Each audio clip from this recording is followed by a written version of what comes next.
warahmatullahi wabarakatuh. Perkenalkan, nama saya Dian Anggreni, NPM 091 058 041 9060, kelas B, semester 6, dari Prodi Ilmu Administrasi Publik. Baik, pada pertemuan kali ini saya akan menjelaskan tentang tugas keempat dari mata kuliah teori-teori administrasi. Yang pertama, sejarah administrasi publik. Ilmu administrasi negara lahir sejak Woodrow Wilson 1887 yang kemudian menjadi Presiden Amerika Serikat pada tahun 1913 sampai 1921, menulis sebuah artikel yang berjudul The Study of Administration yang dimuat di jurnal Political Science Quarterly. Kemunculan artikel itu sendiri tidak lepas dari kegelisahan Wilson muda akan perlunya perubahan terhadap praktik tata pemerintah yang terjadi di Amerika Serikat pada waktu itu, yang ditandai dengan meluasnya praktik spoil system, sistem perkoncoan, yang menjurus pada terjadinya inefektivitas dan inefisiensi dalam pengelolaan negara. Studi ilmu politik yang berkembang pada saat itu ternyata tidak mampu memecahkan persoalan tersebut, karena memang fokus kajian ilmu politik bukan pada bagaimana mengelola pemerintah dengan efektif dan efisien, melainkan lebih pada urusan tentang sebuah konstitusi dan bagaimana keputusan-keputusan politik dirumuskan.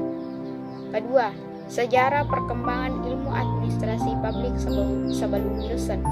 Pemikiran Confucius, Plato, Aristoteles, Machiavelli, Montesquieu, Rousseau, Bonin, Hegel, Vivian, Mill sudah mengenal administrasi publik, di mana salah satu prinsip yang disampaikan pelayanan publik harus memiliki moralitas yang baik. Pihak yang memerintah harus memberikan contoh yang baik pada pihak yang diperintah. Sejak Woodrow Wilson menggegerkan publik Amerika Serikat melalui tulisannya yang berjudul The Study of Administration 1887 pada jurnal Political Science Quarterly, administrasi negara mulai berkembang sampai ke antero dunia, termasuk ke Indonesia. Sejak dekade 1990-an, administrasi negara telah berkembang pesat dibandingkan zamannya Wilson. Tidak bisa dipungkiri bahwa perkembangan ilmu administrasi negara begitu masif terjadi di negara asalnya Amerika Serikat dan negara-negara Anglo-Saxon lainnya seperti Inggris, Kanada, Australia, dan Selandia Baru. Sedangkan di negara-negara berkembang, dinamika administrasi negara tidak begitu intens karena masih kuatnya kontrol politik, birokrasi, dan budaya. 3. Pergeseran paradigma. Menurut Thomas Kuhn dalam bukunya The Structure of Scientific Revolution 1962, pergeseran paradigma adalah perubahan asumsi landasan atau paradigma dalam sains. Menurutnya, paradigma adalah apa yang diyakini oleh anggota komunitas ilmiah The Essential Tension 1977. Paradigma tidak terbatas kepada teori yang benar, tetapi juga semua metode pandang dunia dan implikasinya. Revolusi ilmiah berlanjut ketika ilmuwan menemukan keganjilan yang tak dapat diterangkan oleh paradigma mereka saat itu.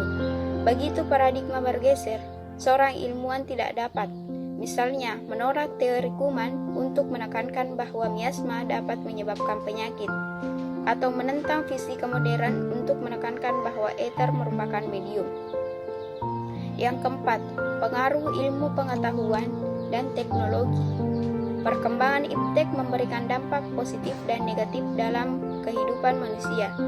Berikut dampak positif dan negatif iptek untuk manusia. Dampak positif: mempercepat dan memudahkan proses informasi dan distribusi di bidang ekonomi. Dapat meningkatkan produksi, memberikan manfaat dan kemudahan untuk manusia, menambah ilmu pengetahuan, memudahkan interaksi sosial masyarakat. Kualitas pendidikan bertambah, harga barang di pasar global dapat bersaing, produk yang dijual lebih luas untuk perusahaan dan industri.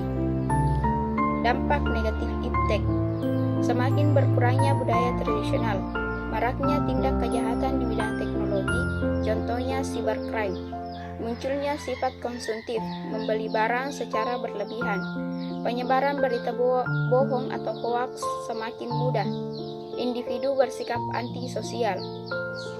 Kelima, isu tentang arah perkembangan administrasi.